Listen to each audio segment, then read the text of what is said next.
स्वागत है। तो केंद्रीय बजट को लेकर व्यापारियों ने भी मांग रखी है कि कृषि संबंधी व्यापार को कर मुक्त किया जाए इसको लेकर, ताकि जो है बेहतर तरीके से इसके समाधान जो है निकाले जा सके। साथ ही बैंकों में लेन देन पर लगने वाले चार्ज को खत्म करने और रेपो दर कम करने की मांग भी उनकी तरफ से उठाई गई है। व्यापारियों ने केंद्र सरकार से इस बजट में व्यापार कल्याण कोष बनाने की भी मांग रखी है। ऐसी कई और भी मांगे सामने आई हैं।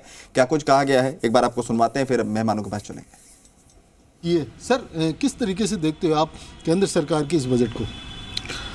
ऐसा है, तो आज जो सरकार की टैक्सेज की जो पॉलिसी है वो जो छोटा ट्रेडर है, एक दो लोग मिलकर काम करते हैं, उसको सूट नहीं करती है। मैं केंद्र सरकार का ध्यान इस ओर आकर्षित करना चाहता हूं कि अभी भारत लगभग अनाज में आत्मनिर्भर हो गया है और दालों में भी लगभग आत्मनिर्भरता की ओर है।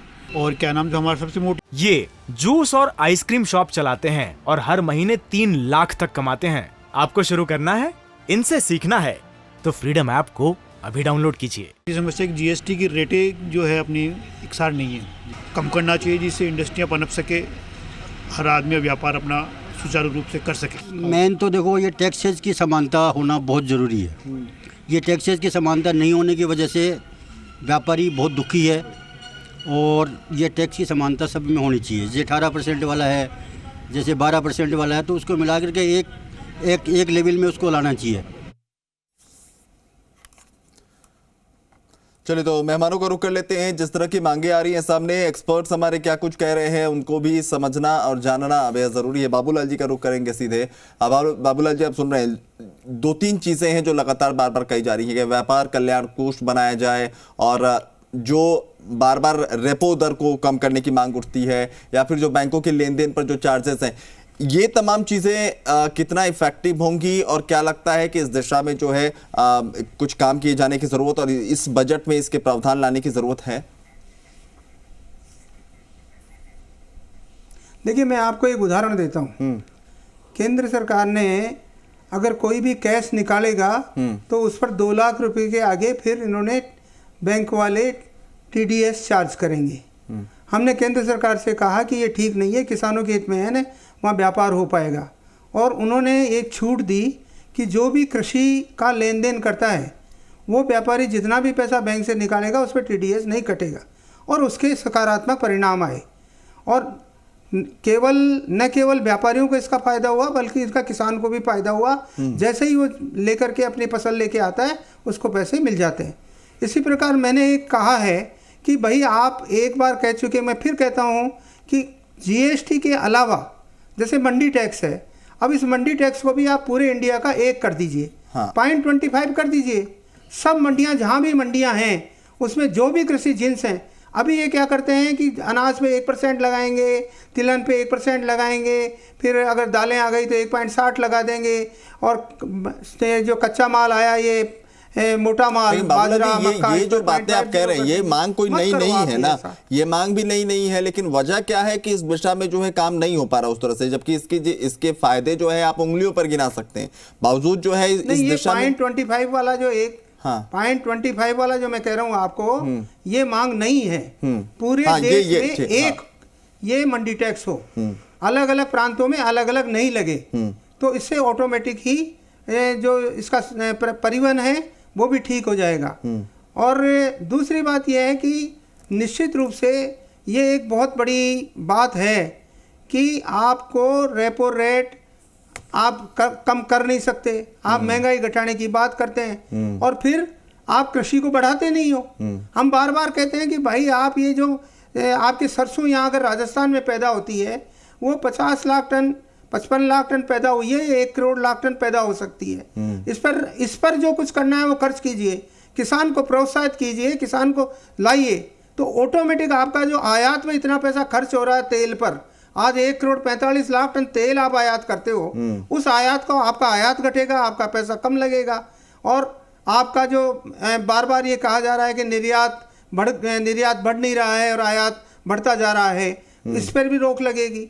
तो ये ऑटोमेटिकली इस पे एक प्रतिक्रिया मैं चाहूंगा रामपाल जी से भी ले लूं। रामपाल जी, तिलहन फसल को लेकर ये जो बातें हो रही है कि तिल को जो है उसकी कमी को जो है उसके उत्पादन को अपने यहाँ पूरा किया जा सके, इसको लेकर बार बार कहा जा रहा है कि इस बार के बजट में कुछ इससे जुड़ी घोषणा जो है सरकार की तरफ से संभव है कि की जाए। क्या कुछ आपको नजर आ रहा है तिलहन फसलों को लेकर?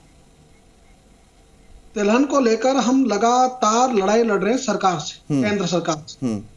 हमारा कहना यह है कि जो तिलहन के तेल का अंश है, जो कृषि लागत एवं मूल्य आयोग ने तय किया हुआ है, उसके आधार पर तिलहन के एमएसपी तय करो। अब तक भी नहीं हुए और लगातार सीएससीपी भी लिख रहा है, हम भी लिख रहे हैं, लेकिन सरकार सुन ही नहीं रही और किसानों की तो सरकार सुनने को तैयार ही नहीं है।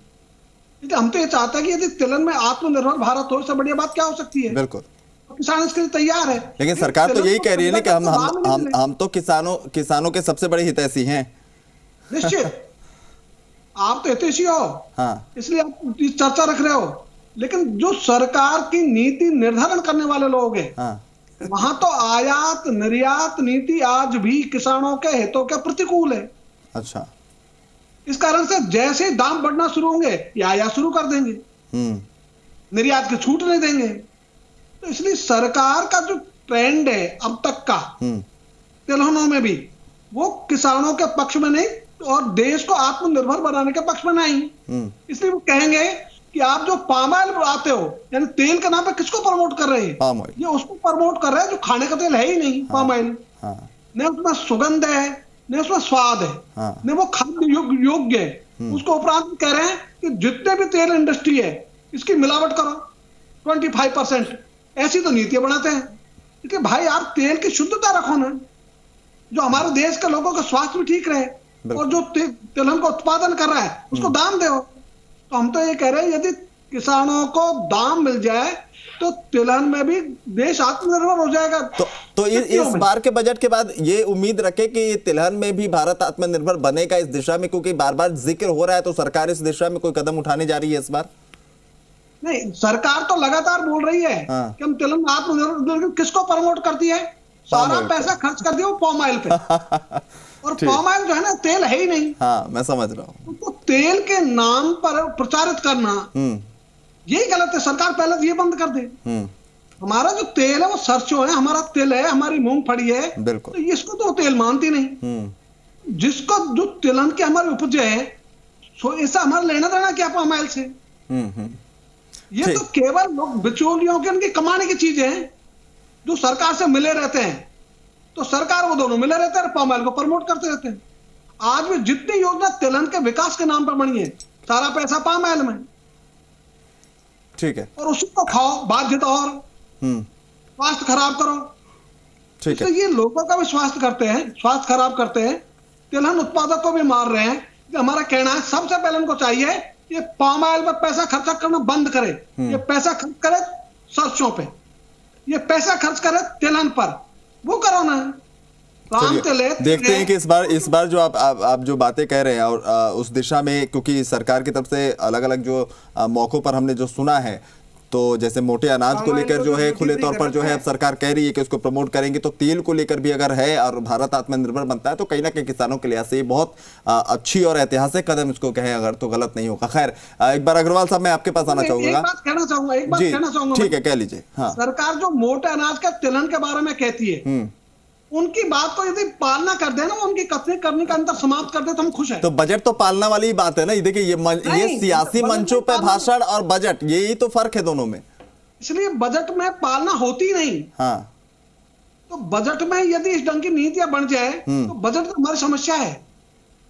ये जो कहते हैं वो बजट में नहीं होता, इसलिए ये बजट के बाहर बात कहते हैं। ठीक है। अग्रवाल साहब से एक समझना चाहूंगा, जो बार बार व्यापारी वर्ग की तरफ से जो कहा भी जा रहा है कि सूक्ष्म और लघु उद्यमी जो हैं उनकी तरफ से कहा जा रहा है क्रेडिट गारंटी योजना में सुधार जो है हम चाहते हैं। अग्रवाल साहब, मैं आपसे चाहूंगा कि आप एक बार बता पाएं कि वो सुधार क्या कुछ आप देख पाते हैं, किस तरह के सुधार की जरूरत है और क्या क्या कुछ उसका रिफ्लेक्शन जो है नजर आएगा? बिल्कुल अभिनव जी, अभी जैसे बात भी हो रही थी आत्मनिर्भर भारत की भी और क्रेडिट कार्ड लाइन की बात आपने किया, जो एमएसएमई सेक्टर में 2 करोड़ तक के लोन बिना कोलेटरल सिक्योरिटी के मिलने का प्रावधान है, लेकिन कोई भी ऐसी फाइनेंशियल इंस्टीट्यूशन या बैंक बिना कोलेटरल के लोन नहीं देता। मैं केंद्र सरकार से अनुरोध करूंगा, जिस तरह किसानों को किसान क्रेडिट कार्ड देते हैं, उसी तरह व्यापारियों को, इंडस्ट्रीज को एमएसएमई क्रेडिट कार्ड इश्यू कर दिया जाए, जिससे कोलेटरल का लफड़ा भी खत्म होगा। अब जब चाहे जब अपने उसमें से पैसा निकाले और जब चाहे वापस जमा कर दे। तो ये एमएसएमई क्रेडिट कार्ड का है ये। और दूसरी एमएसएमई से जो मैं बोल रहा था, परचेज प्रेफरेंस किया जाए और रिवर्स रेपो रेट जो आत्मनिर्भर भारत की बात चल रही है, आज पूरे वर्ल्ड में हम देखते हैं 2%, 3%, 4% से ज्यादा पूरे वर्ल्ड में कहीं भी ब्याज दर नहीं है। हमारे इंडिया में आज भारत में 7%, 8%, 10% तक 9% को ज्यादा। ऐसे में रिवर्स रेट को नीचे लाकर और बराबर करके, जब तक ये इंटरेस्ट रेट ऑफ इंटरेस्ट बैंकों का, फाइनेंस इंस्टीट्यूशन का कम नहीं होगा, ये मेक इन इंडिया वाली मौजूदा परिस्थिति को देखकर लग रहा है कि बराबर पर लाने वाली बात जो आप कह रहे हैं ये संभव है। अग्रवाल साहब, बिल्कुल यही बोल रहा हूं मैं। दूसरी बात, ये लेबर की समस्या जो आ रही है, हमारे किसान भी भाई है, लेकिन लेबर की जो ये नरेगा में अनप्रोडक्टिव काम करते हैं, नरेगा को उद्योग से जोड़ दिया जाए। हमको ये अपने अच्छा जिक्र आपने कोरोना के 2-3 साल बाद जो कोरोना में, उसमें भी लोग बोलते हैं पेमेंट की सिस्टम कैसे पेमेंट के, अरे आधार तो आज सबसे बड़ा साधन है। आधार तो सबका लिंक है, चाहे वो लेबर हो, चाहे इंडस्ट्रीज हो, चाहे कोई हो, तो आधार के कार्ड से हम पेमेंट कर सकते हैं। ऐसे में लेबर को भी जोड़ दिया जाए निश्चित रूप से, जिससे लेबर प्रोडक्टिविटी कामों में लगेगी बजाय अनप्रोडक्टिव कामों में। ठीक है, चलिए तो तमाम चीजों पर जब हम चर्चा करें, किसानों की का भी जिक्र चला, तो किसानों को क्या कुछ उम्मीदें हैं। किसानों का कहना है कि केंद्र सरकार डीजल को जीएसटी में लेकर आए, जिससे कि उन्हें राहत मिल सके। साथ ही खाद की सब्सिडी और उसकी जो उपलब्धता है उसको भी किसान मांग कर रहे हैं कि सरकार जो है इस ओर भी ध्यान दे, क्योंकि ये बड़ी चुनौती किसानों के लिए है। तो एक बार सुनवाते हैं आप लोगों को कि किसानों की क्या कुछ मांगे, क्या उम्मीदें इस बजट से हैं, उसके बाद इस पर भी चर्चा करेंगे।